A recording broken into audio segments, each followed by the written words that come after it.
numbers-wise, parang AP Bren mas solid, mas overall kasi ang dami yata nagbago nung Therese lang yung napili dito. Yeah. Sobrang daming sobrang daming specific matchup na naipanalo ng AP Bren. But in terms of the overall composition, I feel like Aurora could get away with an early game lead dahil doon sa Therese la pick. And tulad ng, again, sa history ng Aurora sa S16, sila lagi ang panalo ng early game. So this might be the case again versus AP Bren. Yeah, sobrang importante ng early game dito. Sobrang importante ng unang pagong. And most sila nakikita natin, pag nakakuha yung unang pagong, sila na kagad yung nakakakuha at nakakapagdomina ng papunta sa late game. So aabangan natin itong laban na to. Tignan natin unang rotations dito. Game 1 between AP Bren and Aurora. Siyempre bilang Kimi, you'll make the most of your early advantage. Tignan mo ito, binibigyan agad. So yun, sakit. Kalahati agad yung buhay ni Xnova dito habang si Aqua isa asaluhin. Pero napakasakit pa rin talaga ng mga normal hits dito ni Yue. Dito malakas si Yue, yung mga nambuhuling hero eh. Yeah. Ang lamang kasi nung Kimi and Gatot versus this duo mid of AP Bren is, may pang fast kill dito si Aqua, may pang sustain si Xnova. Actually, dalaw sila may pang sustain. Pero medyo minion dependent sila. Si Kimi, pag na-clear niya, pag makuha niya yung charge nung kanyang passive, minsan kahit hindi niya banatan yung minion wave, basta hero lang ibabanatan niya, hindi siya minion wave dependent. And ayan na, wait lang si Demon Kite kagad. Ay mapupuruan pero sumama na si Demon Kite. Ito na ang Kite Brothers. Hinahabol si Shizu, tinamana pa na. Pero Flicker ay na-force. Magandang info ito para sa Aurora. AP Bren, minemaintain pa rin yung lane. Alam niyang hindi rin pwede mag-forward masyado si Domeng Kite. Tingnan natin yung first items built. Mukhang aggressive ang build ni Edward Yeah, tama ba? Pa-War Axe ba to? Rarek siya War Axe. I think he wants to fight both Lord JM and Xnova. Wait lang ayan na. Si Light. Nagamit na rin kagad yung divine na Lights niya! And first blood ay nakuha na kagad dito ng Aurora. James Pang kagad ang kanilang joker na maalam. At nakadalawa na kagad ng Smiling Demon. Mas madali yung pag-activate ng CC ng Aurora. Their crowd control. Sobrang dali din na-expect ni James Banks. Yeah, that's too deep. Honestly, for AP Bren, medyo greedy yung naging attempt nila. And napanish sila dito ng Aurora sobra-sobra. This is gonna allow Demon Kite to just snowball off of this kill na nakuha nila. Hirap na ito pero ngayon papasok na rin ang buong kupunan ng Aurora. Nabigyan for the second time. Itong si James Banks. Medyo kailangan mag-iwas at maglubay dito ng AP Bren. Pero dito si Lord JM. Natry lang ata niyang mag-steal. Pero may retribution pa rin si Demon Kite at masisecure yun ng Aurora. Very greedy attempts again from AP Bren. Alam nila nalugi sila doon sa skirmish may top lane and they tried contesting the turtle from Aurora. And ang ganda nung naging choice ni Demon Kite. Binitawan nila yung pagong, nag-focus sila pati si James Banks. This is what you do. And ito yung snowball na lagi natin binabanggit kapag yung YSS ay nakakakuha ng early game momentum. Basically, kaya niyang bitawan lahat. Kasi kapag meron siyang Mountain Shocker, isang stun lang naman yung kailangan niya and kaya nilang humarap ng pick-off. At angkop to sa nabanggit mo kanina Midnight. Demon Kite being one of the more selfish kinds of junglers. Yes. Sundan nyo lang yung gagawin ko. Maniwala kayo sa passing ko, sa magiging rotation natin. Everything else will follow. Currently, Aurora ahead ng 1,500 gold. Ang laki niya na sa totoo in the early game, Shizu. Okay. Down to 1/3, Nova. Wait lang, sasama rin si Xnova at puprotektahan niya itong si Shizu. Kanina pa natin nakikita na umuuwi at umiiwas na rin sa gulong itong si Shizu. May kalabangan ng bahagya si Domeng Kite. Ngayon naman, maaagaw pa sila ng green camps. Nakuha ba? Parang naagaw ata ng Aurora, ha? Yeah, ako ni Demon Kite. No. Hirap na ito, ha? Unti-unting lumulobo ang malaking kalamangan na hawak ngayon ng Aurora. Walang kills, walang big rotations, pero naging 2K na bigla. So, clearly, yung Aurora, mas marami silang nagagawa sa mapa compared to AP Bren. Pero si James Banks, tumawid siya. So, nanako niya rin yung small cap on the bottom. Yeah. Kailangan ng AP Bren humanap ng concentrate. Kasi currently, nasa pace ang Aurora para mag-death ball dito sa game na to. Although, pagdating yung late game, no, there's still a lot of ways for AP Bren to deal with this lineup of Aurora. Nandyan yung Tsunami Slam, nandyan yung combo ng Beatrix, and then also yung matchup ng Joy versus the YSS. Pero ang problema talaga nila is kailangan malimitahan yung nakukuha ni Demon Kite sa mapa.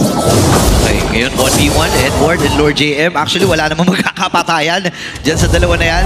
So, punta tayo dito sa gitna. Pero parang pwesto na ata ang Aurora sa ikalawang pagong ng laban. Light, binibigyan lang dito ng space ang Aurora. Man-to-man defense laban kay Nova. Alam mo nila nandito si Aqua, naka-check sa may Y-brush, okay, nagpakita na rin. 5v5. AP Bren medyo kahit na sabihin natin dehado sila, lumalaban. Yeah. Ganyan yung diskarte ng Aurora ngayon. Hatak malala, tapos di papakita yung jungler. Kapag lumapit yung AP Bren, pwede sila mag-turn Wait lang, turn ata magiging call. X-Nova, sino babalibag? Nagamit na rin yung penetration. Si Edward na pa-flicker na, pasok din sila. Dapat sa core team din gamit, pero walang sinamahan. Kailangan maglayuan dito ng AP Bren. Pero ikalawang pagok muli ay mapupunta sa Northern Lights. Suwabe lang ang pagkuha ng Aurora. Alam nilang hindi nila ang pilitin para makakuha ng objective 3,000 gold lead para sa Northern Lights. Sobrang linis. Clear na clear yung laro dito ng Aurora and sobrang clear lang din nung kanilang plano. Kuha pagong, abante kayo lahat, manlalaban yung AP Bren. Kapag sinubukan lang tumalon, bitawan yung pagong and then delay lang yung team fight. Okay, wait lang. Burst ata magiging call dito ng AP Oy! Bren. Pero abot naman din si Dominic Kite. Pero nagamit din yung Purify. Habang si Demon Kite ay maglilinis na mga naganap. Patay dito si itong si X-Nova. Same with Dominic Kite. Ngayon, napalit na rin ito si Aqua papasukin. And yung Taunt ay tumama. Nakadalawa itong si Demon Kite. Hindi na nga nang tumama yung bangka. Pero sulit na sulit yun para sa Aurora. Nabigyan si Dad. Ito yung sinasabi ni DK kanina na alam mo na yung paparating sa inyo. Yeah. Nag-overhit palalo dito yung AP Bren. Sobrang lalim yung kanilang ginawang overextension para lang mapatay si Dominic Kite. Missing the flicker mula kay Lord Gem. Hindi rin tumama yung hook. So ang nangyari si Aqua at si Shizu nag-force ng flicker para lang maabot nila si Dominic Kite. It is a gold lane kill however. So sa mata ng AP Bren parang worth it naman. Kasong problema lalo mo lang pinapalaki yung pacing ni Demon Kite. Ito na yung death ball YSS na lagi natin nakikita kapag kasama niya yung Haris. Then, ang hirap na ito. 4-0-1 na itong si Demon Kite at ibibigay na rin doon sa may bandang ibaba. Pero nagamit yung Slam Edward versus 4! Hindi na nga makakaalpas itong si Edward pero may trade din na ginawa doon ng Aurora sa baba. Yun ang happy birthday ng AP Bren para sa XP laner kay Mr. Consistent. Sadly, ang naging trade lang ito na para sa Torre. Pero I think kung walang bawi ang AP Bren, worth it yun. Ito yung constant trade na hinahanap ng AP Bren. Pero tama, sabi ni Midnight, may nakukuha sila pero parang hindi equal. Oo. Kailangan kailangan na kontrolado talaga nila yung trade. Oh! Kaso yun lang, may sagot yung Aurora. Ayun na ako nagamit yung Unbreakable. At Shizu! napangka pa pero kailangan mapakatakas. Dito ni Shizu, nandun na rin naman si X-Nova. Nagamit din yung Brilliance para dito kay Aqua. May mga nag-spend ng ultimates. Pero lalaban pa ba sila dito? Round number 2 ata. Edward na mataan itong si Lord JM. Pero lalayo na rin ang buko po na ng AP Bren. Turtle for Aurora. Pwede nilang bitawan to in any moment's notice. Pag lumapit si James at yun lang, may vision pa. Mountain Shocker, alam ng Aurora kung nasaan lahat ng miyembro ng AP Bren. Malinis, all 3 turtles, 100% para sa Aurora. And okay, binitawan nila si Shido, kala nila na pauwi na nila, pero makapush mo sa top. Tinaban pa talaga eh. And ang ganda nito kahit papano na pampabawas or pamatay sunog no, sa ginagawang pag-action dito ng Aurora. Kaso walang paki. Ito yung macro, talaga eh. Macro plan ng Aurora. Wala kaming paki kahit anong makuha nyo kasi trade lang yan kung magre-react kami. And tuloy-tuloy lang yung pagkuha ni Demon Kite dito ng mga objectives laban sa AP Bren. Nakokontrol nila yung mapa ng jungle ni James Panks. And ngayon, babalik sila sa top. Bang, tier 1 sa taas. Para Suicidal hero sila eh. Pwedeng si Edward, pwedeng si Light, pwede nilang dikitan yung Kalea. Kapag magkakasama-sama ata, okay na ibalibagin din sila. Napataan niya yung 5 miyembro. Pero walang magagawa ang AP Bren para pigilan ang pagsugod dito ng Northern Lights. Habang tila mo si Demon kahit solo-solo lang eh. Selfish eh. Sabi niya, ganitong si King Kong last year maglaro. Di ba? Diyan kayo, dito ako. Oo, kukunin ko lahat. Ito yung sinasabi ko na parang kahit na may sabi mo may mapatay na isa sa Aurora, hindi ibig sabihin nun, wala nang gagawin yung Aurora doon. Wala Oo. nang gagawin yung other team members na nandun. Kasi hindi pa ka nang nangyari 5v5 eh. Kaya nakakatuwa kasi alam mo yung for the longest time nag-evolve yung laro ni Demon Kite, mas nagiging aggressive siya. Dito sa Aurora medyo na-tame yung kanyang aggression. And sa mga heroes na ginagamit niya, minsan kailangan talaga selfish ka lalo sa YSS. Oo, hindi ka pwede magpakita palagi. Oo. Hindi ka rin pwedeng mamatay. Isa yan sa mga prerequisite ng early game ng isang UISS eh, no? Alam mo, may mga nakakausap nga akong teams eh. Ang rule nila, may golden rule sila sa YSS men. Ano yan? Ang rule nila, team player ka lang kapag may ulti ka. Oh. Doon ka lang team player. Oh, pag Pero wala kang ulti, mag-farm ka. pag binitawan mo yung sun, Mag-farm ka. carry ka na ulit. Alright, Lord here, Okay. clean makukuha ng Aurora. Wala pa rin sila. Okay. Dito! Naku, lalaban na kagad ang Aurora. napakagandang turn. Kasabay na magkuha ng Lord Aqua lamang ang namaalam. Doon sa naging proseso na yun, sabay aagaw na naman ng Purple Buck. Dire-diretso talaga Aurora dito. Ha? Sabi sa'yo, men eh. Si Demon kahit pagka-ulti niya, nag-dash in siya, binato niya yung barko, tapos nag-farm. Wala na Selfish tingnan, hindi hero tinignan niya. Lord lang at saka yung buff. Okay na ah. Kung ano man yung nangyayari dyan, bahala kayo. Kaya nyo na yan.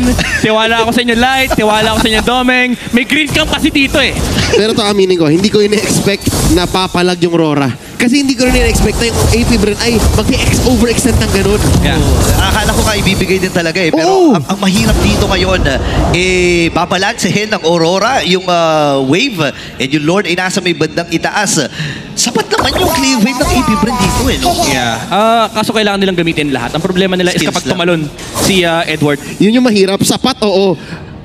Pero nasa harap ka. Parang si Lina, di ba? Yung si Lina may wave clear, oo. Pero nasa bingit ka ng kamatayan kasi dinash mo yun, pinasok mo yun. Tsaka minion waves lang. Yung kinalaban mo basically, may Aurora pa. Oo nga pala. No? Okay, 6v5 ang magiging laban. Doon sa may bandang itaas, may kasama man Lord. Oo. Nagamit na rin siya namin siya. Tumama din naman pero sila ni Boy pa rin! Habang si Uwe nakuha, naginamit ng card na nagamit din. Para my lang goodness. protektahan at puntahan yung mga nasa likuran. James Pax na lang ang tanging Savage? natitirang Savage? piece dito Isa sa na laban lang! nito. Isa na lang ang inaantay. Kailangan tumakbuhan ng kaunaw ng Savage. Dito sa Season 16 ay mapupunta kay Uwe at game number 1 para sa Aurora. Huli na, pero that's it! Game 1! Para sa Northern Lights, sobrang lamang nila. At sobrang daming beses na nag-overextend ng AP Bren na parang mahirap nang hindi tapusin yon right then and